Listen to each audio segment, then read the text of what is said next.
My name is Nikki Savage, and I'm going to talk to you guys a little bit about dental preventative care and why I want you guys to see your dentist every 6 months. So having a healthy smile is beneficial to your well-being in a myriad of ways.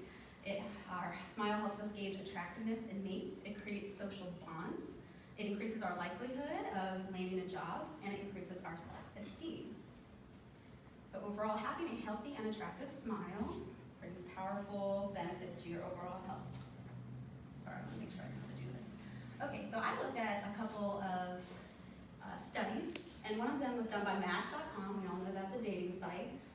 And they used a company called Market Tools, which did a study on 5,500 single individuals, and both males and females rated teeth as the #1 thing they judged a potential partner on. I also looked at an Invisalign study. Invisalign is done by Align Technologies. That's a form of orthodontics to straighten your teeth.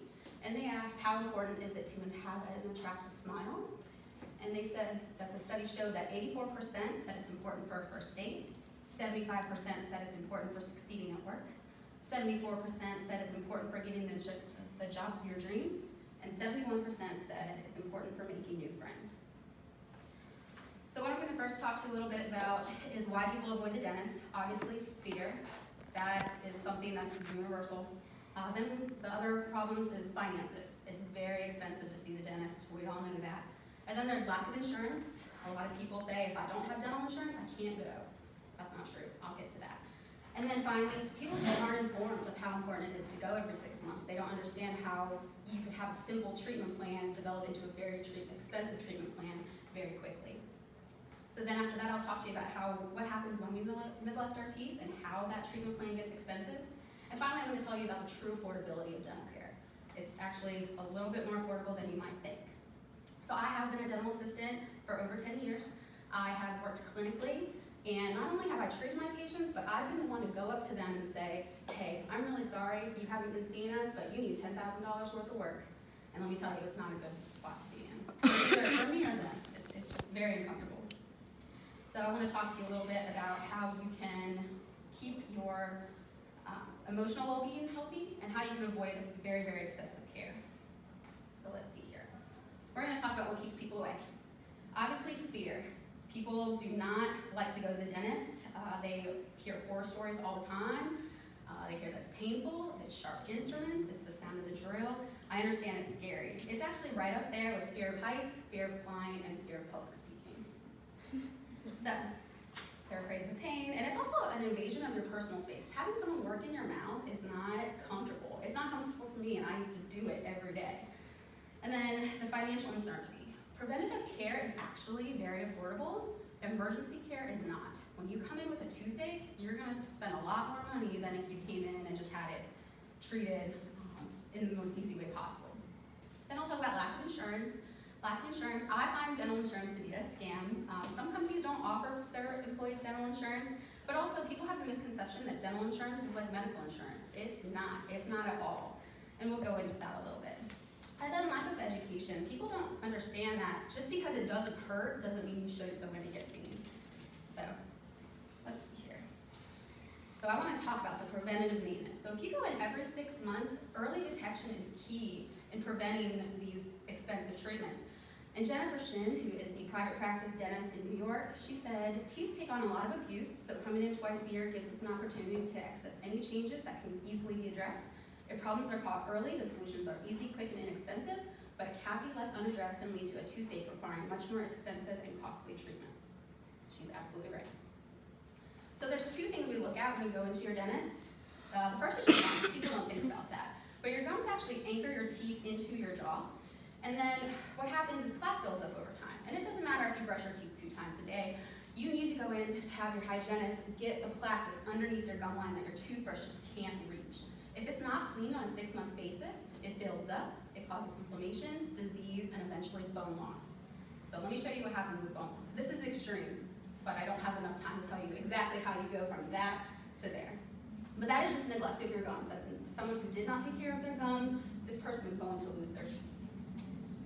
Maybe not all of them, but a lot of them. So when you're looking at how much that's going to cost you, so let's say you're losing your teeth, it's going to cost you $75 to $450 per tooth to extract.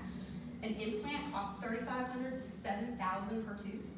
These are variables. Every dentist has different fees. And then if you need a denture, whether full or partial, it's $2,500 to $4,000 per arch, top, bottom. Very expensive. So then the teeth.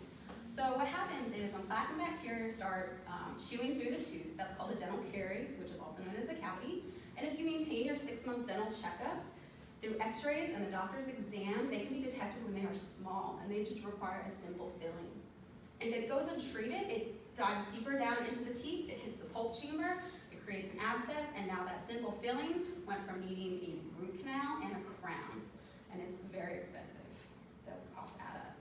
So I just wanted to show you guys, this is why you go into the dentist. You wouldn't be able to see that in your mouth just looking in, and these x-rays can show it like this one on the bottom there, you wouldn't be able to see that in your mouth until you started having that pain. But if you go into your dentist, they can detect that early and solve that quickly. So I'm going to show you the breakdown of the cost for that. An average filling costs $135 to $245 per tooth. But if you need a root canal, you're looking at $775 to $1,200 depending on where it is. And crowns, then on top of that, are $875 to $1,400. I don't know about you, but I'd much rather go with the $135. And so next, I just really want to touch a little bit on the true affordability of 6-month dental maintenance. I really think dental insurance is kind of, there's a facade. It's not as beneficial to you as you think it might be. You don't need dental insurance to see your dentist, and I want to just tell you why. So the average cost of a 6-month cleaning with the hygienist, x-rays, and exam runs about $275. You see your doctor twice a year, that's $550 per year. So let's say you're paying for dental insurance. You're paying $25 to $50 per month, that's an average premium, or $275 to $375 a year. That yearly payment essentially covers your first cleaning. So you're really only paying, if you don't have dental insurance, you're really only paying for the second one. And then on top of that, dental insurance has and this is very standard, has a $1,000 to $1,500 cap. That means that they will not pay more than that per year. And so, like, unlike medical insurance that will pay your bills no matter how much it stacks up, dental insurance, you reach $1,500, they're done. And then on top of that, they have 180/50 plans. This is pretty much across the board. So preventative coverage, which are your cleans, they cover it 100%. Basic coverage is fillings and minor work. You still, even with insurance, have to pay 20% of that. They'll only cover 80%. And then major coverage, root canals, crowns, dentures, 50%. So that $4,000, they'll pay up to $2,000. You don't even have that much in your cap. So once you hit your cap limit, insurance will pay nothing more, and you are responsible for out-of-pocket costs. So I just took a little example. So let's say you have dental insurance with $1,000 a year maximum. After the 2 cleanings, you only have $450 left for any treatment you may need. But you didn't come in and get that filling that we advised you to do at your last cleaning, and now you need a root canal and crown. So that simple filling now needs 2 procedures that will total $2,500, but you only have $450 left in your insurance money. This means that the rest of the treatment costs are going to you. Your insurance didn't really help you much. So that said, the one thing I want to leave you with is, if you're visiting your dental provider twice a year, the likelihood of you needing extensive treatment is severely diminished. And, excuse me, not only will you maintain your beautiful smile, but it increases the chances of having your teeth throughout your life, and it also costs you less economically and emotionally. Go see your dentist.